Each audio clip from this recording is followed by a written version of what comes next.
ได้ยู่สิเจ้าเอ้ยพี่ตากระเทยเท่านี้นะเฮ็ดปีกปากขนาบแต่ห่อส้มเลยแล้วล่ะแล้วเราตับมาคุยแบบนี้นะเห็นนั่นคลิปไปอย่าลืมกดไลค์กดติดแท้ไปให้ได้เด้อเนื้อสองนางยงนะพิมพ์คำว่าแม่ใหญ่ยงลาวนะก็เห็นละตัวจืดอยู่ละอย่าลืมด้วยสิเจ้าเด้อกดเธอเด้พ่อมีแห้งเดี๋ยวถ้าได้เล็กได้แต่มาคุยเฮ็ดปากขนาบนี่นะมาดิปากขนาบคณะพักบูนะก็ดีมาดิหูตะไคร้นะหูซิเคอร์นะน้ำปลาล้านะนะปลามีได้แต่นี่มันโดนนั่นแหละเจ้าเฮ็ดไม่ได้อยู่ได้เศร้าได้เขิงขายคนมาอื่นนี่พบกันที่ตลาดนะเจ้าเด้อตลาดสวรรค์คีตลาดเยอะตลาดใหญ่ภาษาไทยกันสวรรค์เขตซิตรีตรงของกมุกดาหารเห็นได้ไหมไม้ปีนเหมือนกันนะเด็กไม้ปีเหมือนกันเราอึดเราไหมนะไม้โกเนี่ยนั่นเป็นบะโกนะมันจะไพ่กับไปอึดเนี่ยนะเจ้าโดยได้ซื้อเมื่อเราเนี่ยแต่น้ำปลายังไม่ได้ซื้อนะแต่มะขวิดยังไม่ได้ซื้อ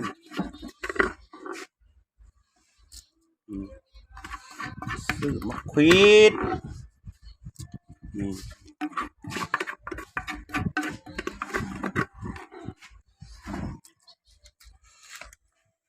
วันนี้ก็น้ำปลาเนี่ย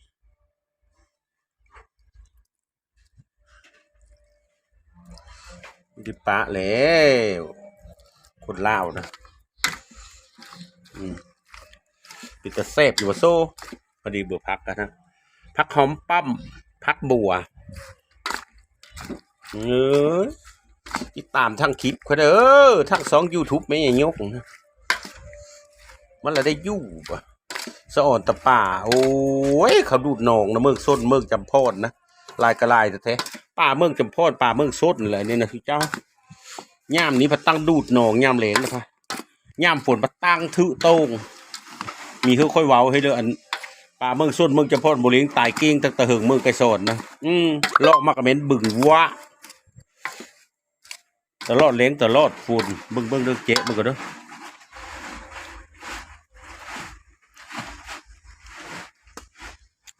ตัวนี้นะเอาห้องทั้งหลุมแหละสวรรค์ตัวนี้ตรงเป่งติ่งแบบนี้นะเขาเฮ็ดนะนั่นได้ที่เจ้าเอ้ยเขาเฮ็ดนะเขาไม่ได้เอาคนป่นได้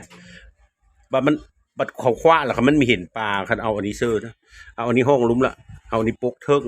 ละปิ้งนั่นดอกเขาคว้าเขาผู้เอาไปขายเขาซื้อไปขายกับมี่เนี่ยนั้นได้ที่เจ้า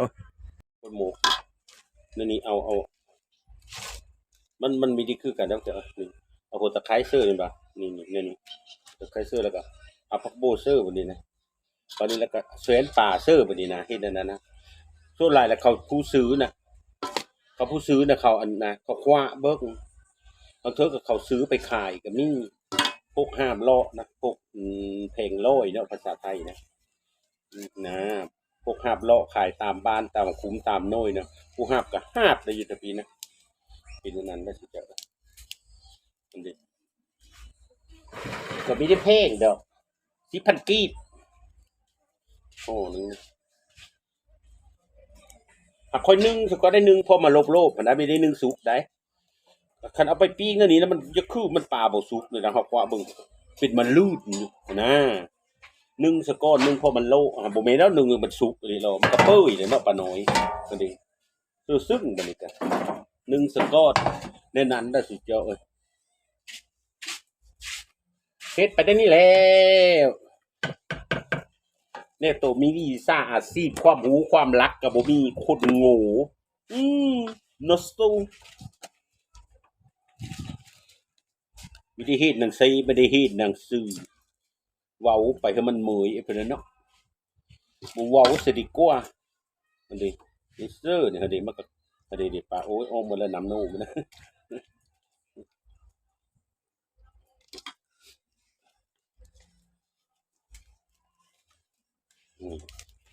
อันนี้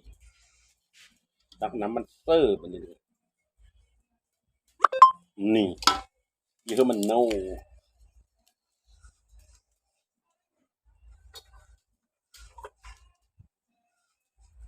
เขาเฮ็ดบุญเขาพุทธเขตมันเฮิ่นคือในเสียงดนตรีทึบๆนี่บัดนั้นก็เอาอันไม่ปิ้งนี่ไปสิเจ้าเอ้ยอืมนึ่งซะก่อนคือมันโละๆจังน้อยบัดแล้วเฮาปิ้งบัดนี้ไม่ปิ้งขณะนี้เฮ็ดแนวนี้โอ้ยไม่ปิ้งก็บ่ได้ผ้าซะบัดตัวนี้เทเอาว่ะอันนี้แล้วก็ปิ้งอันนี้ล่ะอันนี้ล่ะอันนี้เฮ็ดอันนี้แล้วบัดนั้นก็ขนาดอันนี้แนวนี้แต่บัดนั้นก็เฮ็ดนะเออเฮ็ดไปคือสิแหละเอ้ย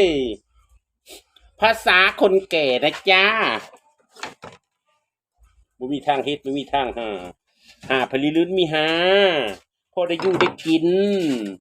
ดูซื้อดูหายน่ะมันมีจิบหายจักเถอเพิ่นว่าดูซื้อดูขายน่ะบ่จิบหายจักเถอดูเจ็บดูไข้น่ะมันยากมันลำบากน่ะสิเอ้ยนี่สิเคอเซอร์ฮักขะแยงไผหอมเสริมเซอร์นี่ก็ตักอันนี้เซอร์อันนี้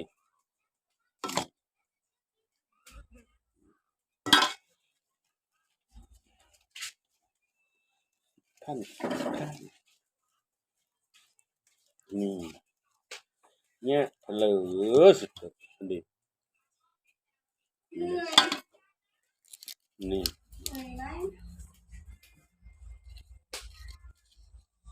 นี่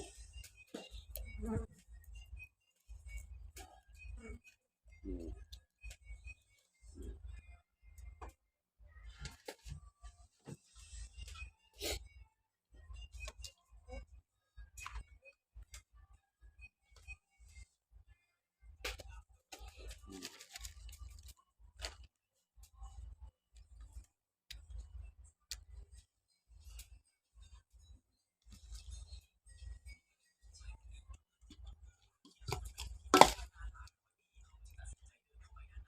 จักปลาซิวจักปลาสะปิปลาสกเดี๋ยวปลาสกปลาตาใสปลาอันนั้นปลาคับโขงแล้วก็ปลาอันไปเลยปลากระบอกปลากระเดิดหรือปลาเสริมปลาเสริมก็มีถ้าได้ปลาเสริมนะถ้าได้ปลาเสริมนี่ปลาเสริมนี่ปลากระบอกนี่ปลาตาใสนี่เดี๋ยวสิเจ้าเด้อติดตามคลิปของเขาเด้อพอละเด้พอละนึ่งแล้วก็ปิ้งเนี่ยบ่ได้จะเอาเขาบ่ได้เฮ็ดนั้นเด้อปลาขนาดนะคนนึงพอแล้วบัดนี้ป่งแล้วพอจบเอ้ยสิได้เลยได้สิป่งมันนะบัดนี้พอแล้วสำนี้แล้วปิ้งบัดนี้ปลาขนาดเด้อจ้าพี่น้องนี่มึงนี่อ่ตค่อยนึ่งซะก่อนได้นึ่งพอมันโลๆนะมีนึ่งสุกก็อย่ามันเปื่อยหั่นนะบัดนี้บัดนี้มันก็ไปปิ้งแล้วบัดนี้เดี๋ยวของขายคนมื้ออื่นเนี่ยหั่นน่ะมีแต่แพงดอกปิ้ง10,000 คู่มือนี่มีแล้วอัน5นี่มีแต่อัน10พวกเจ้า10,000 15,000 20,000แล้วคู่มือนี่นะดิโอ้ยแบบปีนี้ก็มันก็หอมใส่ซอยอะไรกินข้าวกับข้าวเหนียวเด้อพวกเจ้าเอ้ยเจอกันอยู่ที่ตลาดนะเจ้าตลาดใหญ่สวรรค์ไซสวรรณเขตซิตรีโอเคนะจ้าจุ๊บส้มก็2-3นี่แล้วล่ะดิมื้อนี้ยังแต่ปิ้งปลาคานาบเนบแล้วล่ะเออเขาขายมื้ออื่นนี่นะมีแต่เนื้อหมูนะสิจ้าโอเคนะคะ เห็นในคลิปก็อย่าลืมกดแชร์กดหัวใจให้หน่อยนะสิค่ะนางกระเทยลาวค่ะ